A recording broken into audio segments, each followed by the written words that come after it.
आम्हा नागपूरकरांसाठी आणि महाराष्ट्रासाठी अभिमानास्पद काँग्रेस हायकमांडच्या वतीनं एक संधी आम्हाला दिलेली आहे। काँग्रेसचं 138 वर्ष पूर्ण करून 139 वर्षामध्ये जे पदार्पण होते आहे त्याचा स्थापना दिवस हा आमच्या नागपूरमध्ये होते आहे, महाराष्ट्रात होते आहे। आणि त्यामुळे संपूर्ण महाराष्ट्रातल्या काँग्रेस कार्यकर्त्यांमध्ये एक उत्साह आहे, एक मोठा आनंद आहे। आणि त्या निमित्तानं नागपूरमध्ये 28 तारखेला आमचे राष्ट्रीय अध्यक्ष आदरणीय मल्लिकार्जुन खरगे साहेब, आमच्या नेत्या सोनियाजी गांधी, राहुलजी गांधी, प्रियंकाजी गांधी, देशभरातले आमचे मुख्यमंत्री, आमचे LOP प्रदेश, अनेक राज्यातले प्रदेश अध्यक्ष, वर्किंग कमिटीचे सगळे सदस्य या कार्यक्रमाला उपस्थित राहणार आहेत। आणि त्यामुळे भारत जोडो मैदान, ज्या मैदानाला आम्ही नाव दिलेलं आहे, कारण की हा इतिहास नागपूरचा राहिलेला आहे। 1920 मध्ये याच नागपूरच्या भूमीवर असहकार आंदोलन त्यावेळच्या अत्याचारी जुलमी इंग्रज सरकारच्या विरोधात महात्मा गांधींच्या नेतृत्वामध्ये एक अधिवेशन झालं आणि त्याच्यामध्ये असहकाराची घोषणा झाली। आणि तिथूनच पूर्ण देशामध्ये इंग्रजाच्या विरोधातलं वातावरण पसरून 1947 मध्ये इंग्रजाला देश सोडून पळावं लागलं, ही आपल्याला इतिहास सगळ्यांना माहिती आहे। इंदिराजींना राष्ट्रीय अध्यक्ष घोषित करण्याचं काम सुद्धा याच नागपूरच्या भूमीमध्ये त्यावेळेस झालेलं होतं, 1959 मध्ये झालेलं होतं। असा जुना इतिहास या नागपूरच्या भूमीवर काँग्रेसचा राहिलेला आहे। आणि त्याच पद्धतीचं आज देशामध्ये जे सरकार आहे ते रोज लोकशाहीला संपवण्याचं काम करते आहे, संविधानिक व्यवस्था संपवण्याचं काम करते आहे। एक अत्याचारी व्यवस्था पूर्ण देशामध्ये निर्माण करण्याचं काम आज केंद्रातल्या भाजप प्रणित सरकारने केलेलं आहे। आणि नागपूरचं हा जो स्थापना दिवस आम्ही साजरा करायला या ठिकाणी निघालेलो, त्याच्यामध्ये आमचं स्लोगनच जे आहे हम तैयार, भ्रष्टाचार मुक्त भारत आम्ही निर्माण करू, आम्ही अत्याचारी व्यवस्थेला या देशातून मुक्त करू। ज्या पद्धतीनं रोजगार मुक्त भारत अशा पद्धतीचा कॉन्सेप्ट केंद्रातल्या सरकारने आणि भाजपप्रणित अनेक राज्यातल्या सरकारने केलेला आहे। आम्ही हा देश रोजगार निर्मितीचा देश निर्माण करू, महागाई कमी करण्याचा, जी महागाई मोठ्या प्रमाणात वाढलेली आहे ती महागाई कमी करणं हे आमचं दायित्व आहे, शेतकऱ्याला न्याय देणं हे आमचं दायित्व आहे आणि त्यासाठी आम्ही तयार आहोत, असं एक स्लोगन देऊन आम्ही या भूमीवर हा 138वा 139 वर्ष याला जी सुरुवात होणार आहे त्या दिवसाला या ठिकाणी आम्ही मोठ्या प्रमाणात साजरा करतो आहे। आणि त्यासाठी आपले काही प्रश्न असतील त्या प्रश्नालाही उत्तर आम्ही देऊ आणि आमचा कॉन्सेप्ट आम्ही आपल्यासमोर मांडलेला आहे। आमचं मी तुम्हाला सांगितलं की वेळेवर काही प्रस्ताव येतीलच, पण जो आम्ही स्लोगन दिलेला आहे तो स्लोगन आहे शेतकऱ्याला न्याय देण्यासाठी आम्ही तयार आहोत। या देशामध्ये ज्या पद्धतीनं बेरोजगारांचा देश निर्माण करण्याचं पाप केंद्रातलं भाजप आणि भाजपप्रणित सरकारांनी प्रत्येक राज्यात केलेलं आहे, तिथं रोजगार निर्मिती करण्याचं आणि या देशाच्या युवा शक्तीला न्याय देण्याची संकल्पना, त्याच्यासाठी आम्ही तयार आहोत। महागाई कमी कशी करता येईल, देशाचं संविधानिक व्यवस्था आणि देशाची लोकशाही कशी वाचवता येईल त्याच्यासाठी आम्ही तयार आहोत। हा कॉन्सेप्ट हा त्या ठिकाणी आमचा राहणार।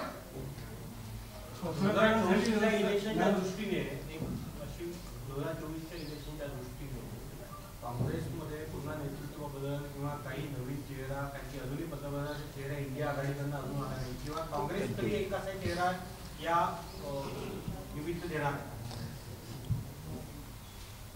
मूळ भाग आहे की इंडिया अलायन्स आणि आपल्याला सगळ्या राज्यातले जे पक्ष आहेत त्यांनी जे भाजप विरोधी आहेत त्यांनी सुरुवातीलाच आपलं क्लिअर स्पष्टता दिलेली आहे की काँग्रेस शिवाय या देशामध्ये ही लढाई सुलभ नाही आणि त्या दृष्टिकोनातून आमच्यासोबत आलेली सगळी जी पक्ष आहेत ती काही ईडीचा धाक आणून आलेली नाहीत, CBIचा धाक आणून आलेली नाही, या पदाचं प्रलोभन देऊन आणलेली नाहीत.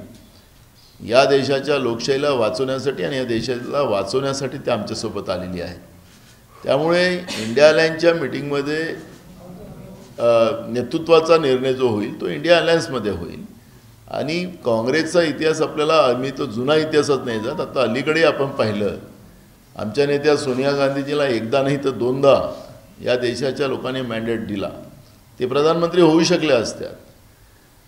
पण ज्या पद्धतीने विरोधकांच्याही भावना की देश तुटेल, हे होईल, विदेशी महिला बनेल, अशा पद्धतीचं जे काय वातावरण या देशात निर्माण करण्याचं पाप त्या काळामध्ये केलं गेलं होतं. विरोधकांचाही आवाज, कारण की लोकशाहीमध्ये दोन्ही ज्या भूमिका असतात, सत्ता आणि विपक्ष, त्याला मानणारं, लोकशाही मानणारा काँग्रेस पक्ष आहे आणि एकदा नाही दोनदा आमच्या नेत्या सोनियाजी गांधीला प्रधानमंत्री बनवण्याचा मॅन्डेट या देशाच्या जनतेने दिला असताना सुद्धा देशाच्या एकतेसाठी, एकात्मतेसाठी त्यागाची भावनासुद्धा घेण्याचं काम काँग्रेस नेतृत्वाने केलेलं आहे, म्हणजे अलीकडे सांगतो आहे. त्यामुळे देश वाचवण्यासाठी, देशाची लोकशाही आणि संविधान वाचवण्यासाठी काँग्रेस नेतृत्व पुढे आलेलं आहे. त्याच्यामुळे जे काही इंडिया अलायन्समध्ये जे निर्णय होतील ते निश्चितपणे मान्य होईल. नाही, मराठी संपलं का? सर, माझा असा प्रश्न होता की आपण 3 राज्यामध्ये इंडिया आघाडी हारलेली आहे, तर त्याच्या मागे भरपूर लोकांचं असं म्हणणं आहे की ईव्हीएमची सेटिंग होती, त्यावर आपण काय म्हणाल? आम्हाला एक गोष्ट कळतं की 2018 मध्ये आम्ही छत्तीसगड जिंकलो, मध्य प्रदेश जिंकलो आणि राजस्थान जिंकलो. 6 महिन्यानंतर लोकसभेच्या निवडणुका तिच्यात आम्हाला 2च खासदार या तिन्ही राज्यात आले. आता काल परवा पण आता कालच एक रिपोर्ट आला. त्यामुळे या सगळ्या राज्यामध्ये आता काँग्रेस जिंकणार, महाराष्ट्रात जिंकणार. त्यामुळे EVM मशीन हा लोकांमध्ये त्याचा जो संशय निर्माण झालेला आहे त्या संशयाच्या बद्दलची चर्चा सुरू आहे की मशीनमध्ये गडबड आहे का, लोकांचं आहे. तर लोकशाहीमध्ये जो माझा फंडामेंटल राईट्स आहे, माझं व्यक्ती स्वातंत्र्याचा अधिकार आहे, त्या अधिकारामध्ये मला वाटतं की मला याला मत मारायचं आहे आणि माझं मत त्याला जाते आहे, हा जो अविश्वास त्याच्यामध्ये निर्माण होतो आहे. तर त्याच्यामध्ये निवडणूक आयोगाने बॅलेटवर मतदान घेतलं पाहिजे, कारण की लोकशाहीचा हा पर्व आहे. आणि माझ्या व्यक्ती स्वातंत्र्याला मला कुठेतरी अडचण निर्माण होते, घाला होत आहे, असं जेव्हा मला संशय निर्माण होत आहे, तर त्याच्यामध्ये निवडणूक आयोगानं त्या पद्धतीची भूमिका घेतली पाहिजे, अशा पद्धतीचा प्रयत्न इंडिया अलायन्समध्ये झालेला आहे. त्याच्यामुळे जनतेची भूमिका आम्ही लोकांनी मांडलेली आहे. त्याच्यामुळे आखरी नरेंद्र मोदीजी जेव्हा गुजरातचे मुख्यमंत्री होते त्यावेळेस हेच सांगत होते कि दुनिया के सब देशों में बहनों भाइयों मशीन की जगह बैलेट आ गया, हिंदुस्तान में क्यों नहीं, यही नरेंद्र मोदी जी कहते थे. अब जनभावना है तो जनभावना के आधार पर बैलेट पे करना चाहिए, यही भूमिका है. लेकिन कांग्रेस ये लोकशाही का पर्व जो है उसको हम एकदम क्लियरिटी से लोकभावना को समझकर सत्ता में बैठे हुए लोगों ने उस तरह का निर्णय लेना चाहिए, ये भूमिका है. अब वो उनको तो जनता की आवाज़ नहीं, मन की बात बताना है खुद के, तो वो बात को हम क्लियर करना चाहते हैं. उसमें मशीन और उसका डिस्कशन का विषय आज नहीं है. सर, ये लड़ाई दो आइडियोलॉजीज के बीच में है अभी देश में, तो कांग्रेस पार्टी कोई मैसेज देना चाहती है नागपुर में ये अधिवेशन करके, कोई दूसरी जो विचारधारा है आरएसएस या बीजेपी, उसको कोई मैसेज देना चाहती है? बिल्कुल देना चाहती है, क्योंकि कांग्रेस ने रायपुर के हमारा जो महाअधिवेशन हुआ था कांग्रेस पार्टी का, उसमें हमने एक डिसीजन लिया कि जाति न्याय जनगणना हो, उसका एक प्रस्ताव हमने लिया, ठराव पारित हुआ और हमारे नेता राहुल जी, हमारे नेता मल्लिकार्जुन खड़गे जी हर सभा में उसका प्रचार भी कर रहे हैं। लेकिन तुम जिस तरफ आपकी उंगली है, आपका इशारा है, वो लोग कहते हैं कि जाति न्याय जनगणना नहीं होने देंगे, तो आइडियोलॉजी का फर्क आ गया। हमारी आइडियोलॉजी यह है कि जाति न्याय जनगणना हो तो जो आज आरक्षण का, जो महाराष्ट्र, जिस शाहू महाराज जी ने आरक्षण की व्यवस्था इस देश में निर्माण की, उसी महाराष्ट्र को जलता हुआ हम सब लोग देख रहे हैं। और हमने विधानसभा में भी वही बात रखी, अगर सबको न्याय चाहिए, आरक्षण चाहिए, तो उसका एक ही थर्मामीटर जो है आर्थिक, सामाजिक और शैक्षणिक, अगर हमने जनगणना कर लिए, सेंसस कर लिए, तो उसमें दूध का दूध, पानी का पानी होगा। जो समाज पिछड़ा है, जो समाज आर्थिक और एजुकेशनल पिछड़ा है, वो समाज को आरक्षण के आधार पर उसको मुख्य धारा में लाना चाहिए। और दूसरी जो जिसके तरफ इशारा है उनका विरोध है। तो आइडियोलॉजी का ये फ़र्क है, हम देश के लिए सोच रहे हैं, वो खुद के लिए सोच रहे हैं, इतना तो फ़र्क है ही। तो ये आइडियोलॉजी तो है ही यहाँ पर। और देखें आखिरी जनता का कौल है, और जो कल सर्वे आया उसमें इंडिया अलायंस को ही ज़्यादा सीटें दिखा रहे हैं, तो बिल्कुल जनता इंडिया अलायंस के साथ है। सर, विधानसभेमध्ये आपण बरेच मुद्दे उचलले, मात्र जे अध्यक्ष होते, सभाध्यक्ष, त्यांनी आणि मुख्यमंत्री, उपमुख्यमंत्र्यांनी तुम्हाला लोकांना बोलू दिलं नाही, तुमचे मुद्दे पूर्णपणे घेतले नाही, अशी गळचेपी खरंच झाली होती की हा फक्त एक काहीतरी एक इश्यू होता? बघा, आपल्याला अधिवेशन घ्यावं लागतं म्हणून घ्यावं लागतं, अशा पद्धतीची परिस्थिती आता राज्यामध्ये सुरू आहे। मागच्या पावसाळी अधिवेशनामध्ये या सरकारने 96,000 कोटीच्या पुरवणी मागण्या मंजूर केल्या, आणि आताच्या या परवाच्या याच्यामध्ये हिवाळी अधिवेशनात 55,000 कोटीच्या पुरवणी मागण्या मंजूर केल्या। मी इतके वर्ष विधानसभेमध्ये काम करतोय, इथं बसलेले आता स्वतः उत्तमवार साहेब 7-10 खासदार झाले, सतीश बाबू पण 6-10 विधानसभेमध्ये त्यांनी कामकाज केलं, आता आमचे 5-10 आता नितीन राऊत आहे। आम्ही एवढे वर्ष पाहतोय 3-3.5 हजार कोटीच्या मागेपुढे होऊ शकतात। राज्याच्या बजेटच्या बरोबरच्या पुरवणी मागण्या हे सरकार मागते आहे, तर हे सरकार किती कर्जामध्ये डुबलेलं असेल याचा अंदाज आपल्याला येतो आहे। त्यांना संविधानिक व्यवस्थेच्या आधारावर पुरवणी मागण्या मंजूर करण्यासाठी विधानसभेत यावं लागतं, म्हणून त्यासाठी हे अधिवेशन आहे का, हा एक प्रश्न या ठिकाणी निर्माण झालेला आहे। आपण विदर्भामधलं हे अधिवेशन होतं आणि नागपूर कराराप्रमाणे हे अधिवेशन नागपूरला घेतलं गेलं पाहिजे, हा पण मुद्दा आहे। आम्ही 293 ठरावाअंतर्गत आम्ही लोकांनी विदर्भ, मराठवाडा आणि मुंबईच्या धारावी प्रकल्पाला जो लूटमार मुंबईची चालू झालेली आहे त्याबद्दलचा एक प्रस्ताव असा मिक्स आम्ही टाकला होता। त्याच्यावर मी स्वतः विदर्भाच्या गडचिरोली जिल्ह्याच्या तालुक्यापासून, प्रत्येक तालुक्यापासून तर बुलढाण्याच्या प्रत्येक तालुक्यापर्यंतचं विदर्भाच्या विकासाचा एक कॉन्सेप्ट आम्ही विधानसभेत मांडला। मांडल्यानंतर यांनी दुसऱ्या दिवशी यांचा ठराव येणार होता, तर यांनी 293चा विदर्भाचाच ठराव मांडला। या अधिवेशनात आपण पाहिलं असेल की आम्ही जो ठराव आणायचो, पहिले आम्ही अवकाळी पावसाचा आणला, यांनी पण अवकाळी पावसाचा आणला।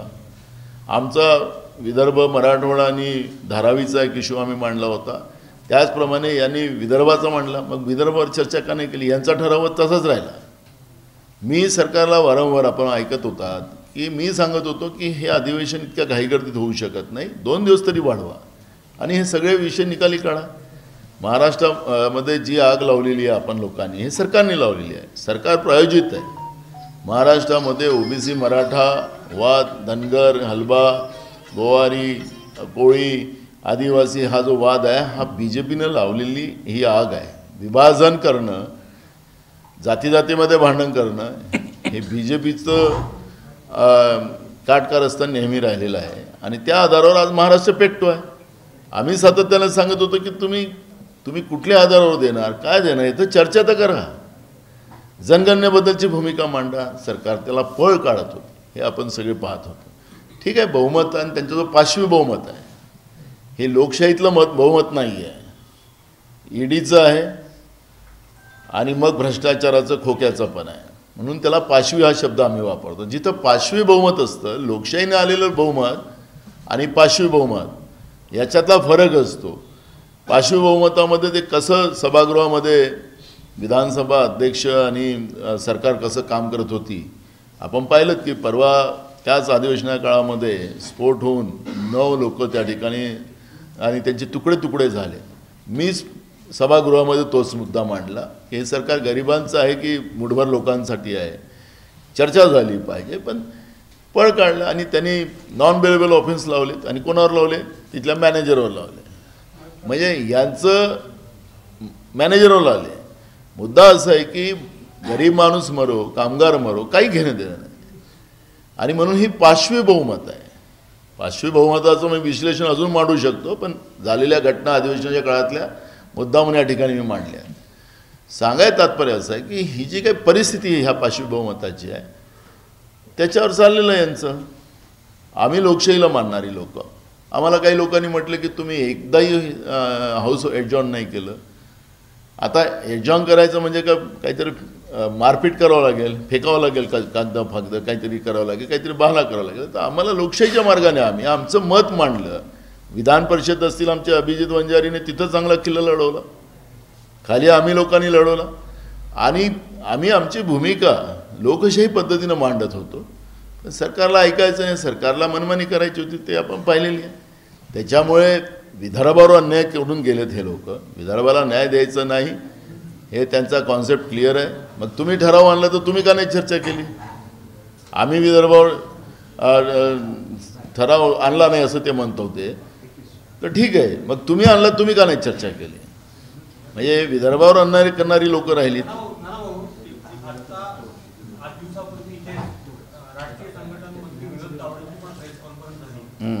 राष्ट्रीय स्तरावर त्यांनी एक मुद्दा असा उपस्थित केला की आम्ही राहुल गांधींना मुळीच गंभीरपणे घेत नाही, उलट ते जितके बोलतील तो भाजपला त्याचा फायदा होतो. या मुद्द्यावर तुम्ही काय?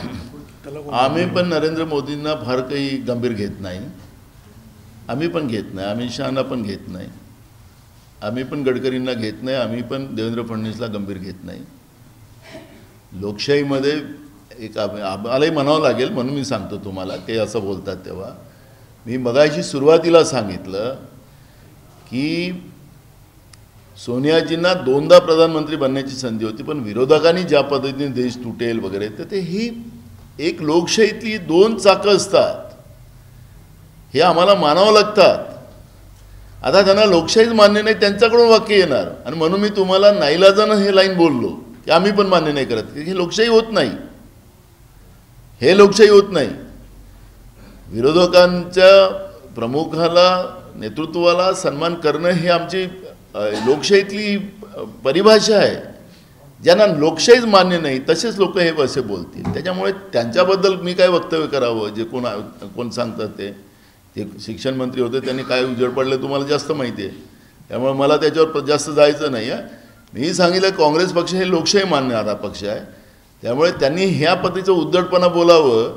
मग आम्हालाही म्हणता येईल, पण ते आम्ही त्या पद्धतीत बोलणार नाही. मी मुद्दाहून तुम्हाला सांगितलं, त्याचं विश्लेषण केलं. मानत नाही असं नाही, प्रधानमंत्री आहेत, त्यांचा रिस्पेक्ट आमच्या मनात आहे.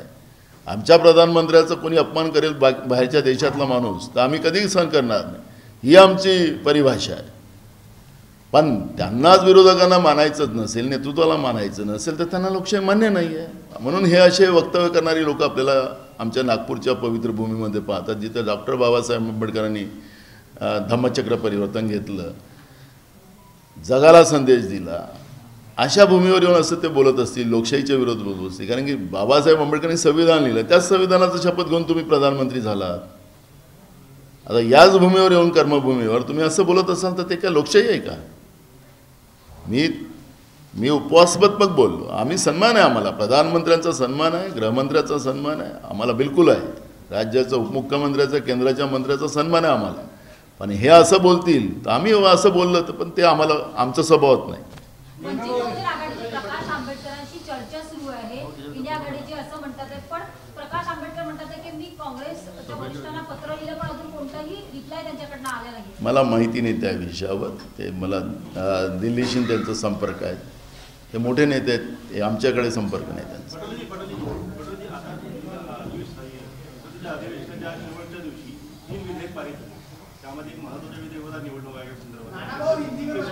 एक मिनिट इंका मराठी म्हणतो. हां, शिक्षण बोर्डिंगचा पूर्ण केला आणि आता पूर्ण निवडणूक आहे, पूर्ण राजकीय दुरावा झालेला आहे. निवडणूक आता एक पारदर्शकता होताना विजय बोलतात तेच आमचं म्हणणं. आपण बोललात ते बरोबर आहे आणि तुमच्या मताशी आम्ही सहमत, तुम्ही बोलता तेच आम्ही बोलतो, पण ते काय गोदी मीडिया दाखवत नाही. मी तुम्हाला लोकशाहीच्या या व्यवस्थेमधला की बोलो शबालो ना, हां, तर याच्यामध्ये म्हणजे आपण पंडित जवाहरलाल नेहरूजीपासून घेतलं आतापर्यंत डॉक्टर मनमोहन सिंग साहेबापर्यंत, तर कधी पण मीडियाला या पद्धतीचं वक्तव्य कुणीच दिलं नाही. आज देशातल्या मीडियाला गोदी मीडिया म्हटलं जात असेल तर हा चौथा स्तंभाचा एक प्रकारचा अवमान आणि काय प्रेशर चाललेलं आहे ते आपण पाहतो आहे. डायरेक्ट UPSCची परीक्षा न घेता डायरेक्ट जॉईंट सेक्रेटरीच्या रँकवर आपल्याच मानसिकतेचे लोक पाठवणं, जे प्रशासकीय व्यवस्था संपवणं. दुसरं म्हटलं होतं की लोकांनी निवडून दिलेलं सरकार हे कसं भ्रष्टाचाराने पाडायचं, त्याच्यामध्ये कर्नाटक, मध्य प्रदेश, गोवा 3 राज्य त्यांनी पाडलेत. आणि न्यायव्यवस्थेचं काय, आमचे माननीय सुप्रीम कोर्टाचे जजेस तुमच्या समोर येतात, हमें बचाव, हे 4ही स्तंभाचं तर आज हालत खराब आहे. त्यामुळे आता निवडणूक आयोगाची जी परिस्थिती करून ठेवली, जे तुम्ही म्हणालात त्याप्रमाणे, ती गंभीर बाब आहे. निष्पक्षपातीनं निवडणुका व्हाव्या ही या लोकशाहीचा आवाज आहे, जनमत आहे. पण यांना निष्पक्षपात करायचं नाही आहे. आता पुढं अजून काय काय करतात आता समजेल. आता वेळेवर देशामध्ये उद्रेकच करायचं ठरवलं असेल केंद्रातल्या BJPच्या सरकारने, तर हे गंभीर बाब आहे. नाही, ते 21ला झाली CWC दिल्लीमध्ये, 21ला झाली, त्याच्यामुळे इथं CWC होणार, इथंच सभा होईल. राज्यभरातून किती कार्यकर्ते येणार आहे आणि पत्रकारांची काय आपल्याला सगळ्या पासेची व्यवस्था राहील. मी तुम्हाला मानणारे लोक आहोत, त्यामुळे आपल्याला चौथा स्तंभाला बिलकुल त्रास होणार नाही याची काळजी आम्ही घेऊ. राज्यभरातून किती ते आता आमचं तर 9 ते 10 लाखाचं आहे, पण ते जागेचा सगळ्यात मोठा प्रॉब्लेम आहे. त्याच्यामुळे आता आम्ही रोज त्याच्याच कामात लागलेलो आहोत. काही लोक भिंती टाकायचा प्रयत्न करतात आहेत. आपल्या नागपूरची ही संस्कृती नाही राहिली. पण ठीक आहे, आम्ही वेळेपर्यंत सगळ्यांना समजून जागेचं पण माप मोठ्या प्रमाणात राहील. रामलल्ला कोणाची प्रॉपर्टी नाही असं उद्धव ठाकरेंनी म्हटलं. रामलल्ला कोणाची प्रॉपर्टी नाही, बरोबर आहे. मी स्वतः मंदिरासाठी पैसे दिलेले आहेत, पावती पण आहे. मी 2 त्या विटा, शिला ज्याला आम्ही म्हणतो, शिला मी डोक्यावर घेऊन फिरणारा कार्यकर्ता आहे. आमचं मंदिर अयोध्येमध्ये राम मंदिर व्हावं हे मानणारा मी आहो. त्याच्यासाठी आम्ही विटा पण दिल्यात आणि नोटा पण दिल्यात. त्यामुळे हे सगळ्यांची प्रॉपर्टी आहे, प्रॉपर्टी नाही, आस्था आहे. आता हे मी आस्था आहे असं समजे, आम्ही हिंदू धर्मियांची आस्था आहे. आता मीच त्या ट्रस्टच्या आणि काही संतांच्या भूमिका ऐकत होतो की आम्ही जे कोर्टात गेलो होतो राम मंदिरासाठी, ते आम्ही बाजूला पडलो. तो निकाल आमच्यावर दिलेला आहे. पण भाजपनी जेव्हा हिमाचलमध्ये त्यांचं पार्टीचं अधिवेशन झालेलं होतं, त्यावेळेस सांगितलं की हा आस्थेचा विषय राजकीय होऊ शकत नाही आणि आम्ही याच्यात पडणार नाही, आम्ही कोर्टात जाणार नाही, असं BJPनं ठराव केलेला हिमाचलमध्ये. ते संत सांगतात आहे. काही गोविंदाचार्य पण आपले आहेत त्याच्यामध्ये, शंकराचार्य आहेत. ते शंकराचार्यांचं स्टेटमेंट आहे. त्यांनी असं सांगितलं की आम्ही गेलो तो कोर्टात, निकाल आम्हाला मिळाला, पण हे आता पुढारी दुसरेच झाले. अडवाणी आणि ते मोहन जोशी आणि ते त्यांनी रथयात्रा केली ते बाजूला झाले. पण त्यांचं शंकराचार्यांचं म्हणणं आहे की आम्ही कोर्टात गेलो, निर्णय आम्हाला मिळाला आणि पुढारी वेगळेच झाले, असं त्यांचं दुःख आहे. हे आम्ही शिवाजी महाराजांच्या महाराष्ट्रात राहतो, आमचे दैव शिवाजी महाराज आहेत. आणि शिवाजी महाराजांनी भूमिकाच केली होती की रामदास स्वामी असतील, संत तुकाराम महाराज असतील, ते त्यांचं काम आहे. धर्माचं काम करणारे धर्माचं, राज्यकर्त्यांनी राज्यकर्त्याचं काम करावं, ही शिकवण आम्हाला मिळालेली आहे. आणि इथं आल्यानंतर महाराष्ट्रामध्ये तेच लोक इथं शिवाजी महाराजांचं नाव घेतात. तर शिवाजी महाराजांचं नाव घेतात तर त्यांच्या विचाराचं पालन केलं पाहिजे ना या लोकांनी. हे माझं स्टेटमेंट नाही, शंकराचार्यांचं आहे. 1380 कोटी झालं ना, आम्ही दिलं काल त्याच्यावर. बघा तुम्हालाही आम्ही काल बोललो त्या विषयाला, तर कशाला घोटाळा करता येईल. हिंदी में बताइए 28 तारीख का कैसा नियोजन रहेगा क्या?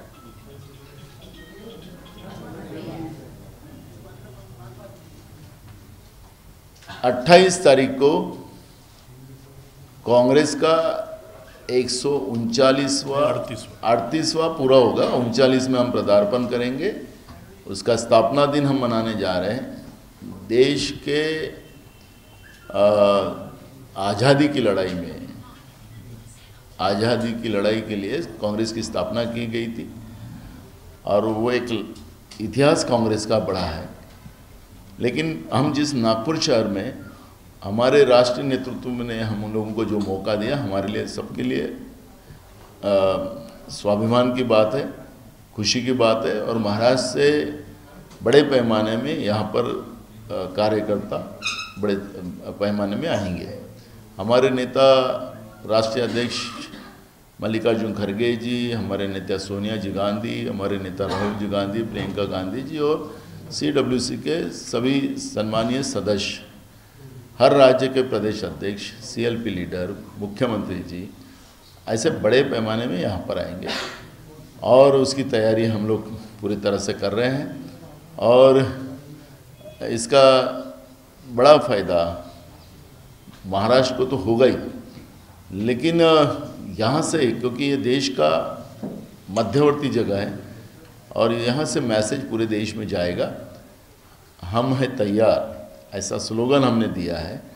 जो आज देश में तानाशाह प्रवृत्ति है, भ्रष्टाचारी प्रवृत्ति है, महंगाई बड़े पैमाने में बढ़ाई गई है, बेरोजगारी बड़े पैमाने में बढ़ाई है, किसानों को आत्महत्या करने को लगा रहे हैं, इस सब व्यवस्था का विरोध और उनको न्याय देने के लिए हम तैयार हैं, ऐसा स्लोगन हम लोगों ने दिया है. एक बड़ा फंक्शन यहाँ पर होने जा रहा है. चलो एक सवाल है, महाराष्ट्र सरकार ने 112 करोड़ रुपए जो है वो मंजूर किए हैं 2 प्रोग्राम के लिए.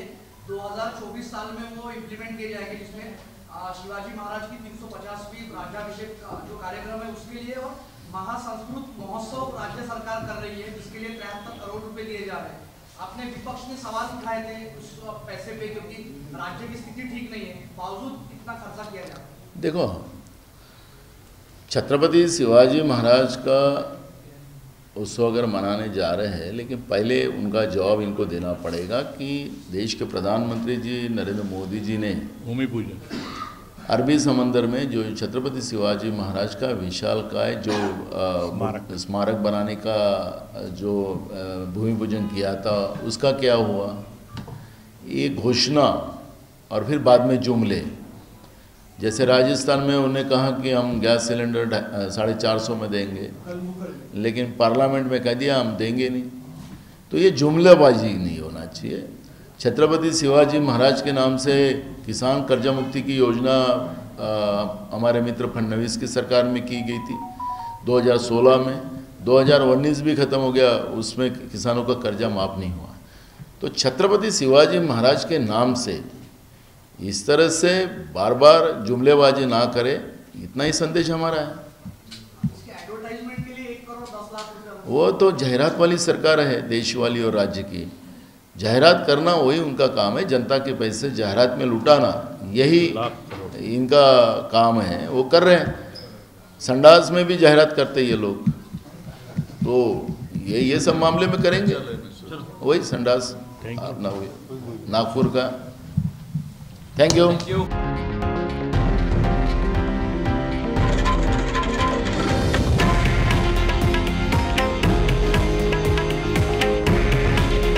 हे आहे देशातील नंबर 1 न्यूज नेटवर्क आणि आपण पाहत आहात TV9 मराठी। काळजी तुमची, हित महाराष्ट्राचं।